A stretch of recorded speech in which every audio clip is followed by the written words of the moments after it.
एक प्राचीन बरगद के पेड़ के विशाल छत्र के नीचे मैं अपने दोस्तों विवेक और अर्जुन के साथ एक साहसिक कार्य के दोपहर के लिए तैयार खड़ा हूं।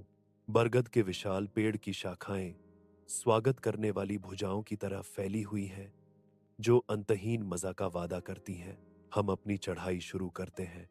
हम में से हर एक हमारे पत्तेदार खेल के मैदान की ऊंचाइयों को जीतने के लिए उत्सुक है।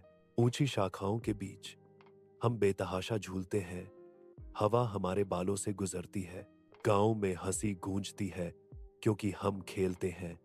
हमारी खुशी बरगद के पेड़ के आलिंगन जितनी असीम है। बरगद के पेड़ में अचानक एक बवंडर उतरता है।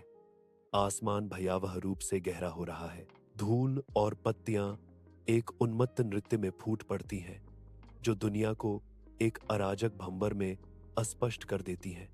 तूफान के प्रकोप से एक छायादार आकृति ऊंची शाखाओं में उभरती है, जो अराजकता के बीच एक अशांत उपस्थिति है।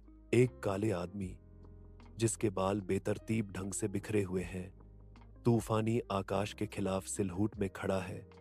उसकी निगाहें तीव्र और विचलित करने वाली हैं। उसकी खून जैसी लाल आंखें मुझ पर टिक जाती हैं। तूफान के पर्दे को भेदती हुई एक मूक, रूह कंपा देने वाली चुनौती। दुनिया घूमती है क्योंकि मैं पेड़ से गिरता हूं। एक चीख मेरे गले में फंसी हुई है। कठोर जमीन मुझसे मिलने के लिए दौड़ती है। डर हर नस को जकड़ लेता है। मेरे दोस्त मेरे ऊपर प्रकट होते हैं। उनके भाव चिंता और दबी हुई हंसी का एक भ्रमित मिश्रण है। सांस लेते हुए मैं चिल्लाया, मैंने पेड़ में एक भूत देखा। अविश्वास की लहर उनके चेहरों पर छा जाती है। मनोरंजन जीत जाता है। तुम पागल हो, वे एक साथ कहते हैं। उनकी आवाजें चंचल उपहास के साथ गूंजती हैं। जलती धूप के नीचे मैं प्राचीन गांव के कुएं के पास जाता हूं। सूखे परिदृश्य से राहत चाहता हूं। भारी बाल्टी कुएं की ठंडी अंधेरी गहराई में उतरती है। चुप्पी मेरी प्रत्याशा को बढ़ाती है। एक ठंडी फुसफुसाहट खाई से उठती है। जाने दो, मैं कुएं में घूरता हूं। पानी की सतह गहरे रहस्यों से लहरा रही है। मेरा ही चेहरा वापस घूरता है, विकृत और परेशान करने वाला। मेरी गहरी आशंकाओं का दर्पण कुआं फुसफुसाता है, एक भयावह सच्चाई का खुलासा करता है। प्रतिबिंब केवल एक छवि नहीं है, बल्कि मेरे स्वयं के स्व का एक अशुभ प्रतिध्वनि है। पीपल के पेड़ के नीचे शाम की हवा भय से भारी हो जाती है। मैं प्राचीन पेड़ की ओर लड़खड़ाता हुआ वापस जाता हूं। मेरा दिल मेरी पसलियों से टकरा रहा है। एक भूतिया आकृति मेरे पीछे मंडराती है। एक डरावना भूत जिसके होंठों से खून टपक रहा है। यह भयावह दृश्य मेरी आत्मा को भेदता है।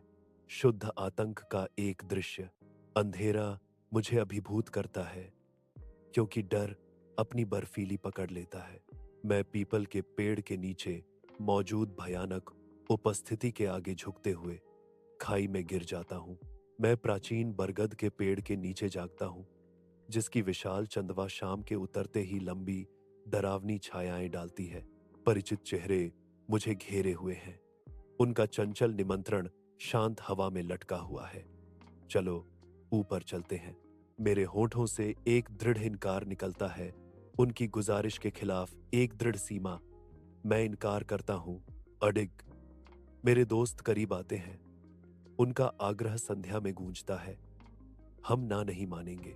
बरगद का पेड़ ऊपर मंडराता है, संकल्प और निरंतर अनुनय के बीच चल रहे नाटक का मूक गवाह। बरगद के पेड़ के ऊपर शाम की हवा चढ़ाई के साथ साथ प्रत्याशा से घनी होती जाती है। अचानक हवा का एक तेज झोंका पेड़ पर हमला करता है, जिसकी प्राचीन शाखाएं कराहती हैं और हिंसक रूप से हिलती हैं। एक भयानक दरार गूंजती है, क्योंकि एक शाखा टूट जाती है, जिससे विवेक पृथ्वी की ओर गिरता है। घबराहट छा जाती है, जिससे अन्य भाग जाते हैं। उनके दिल डर से धड़क रहे हैं।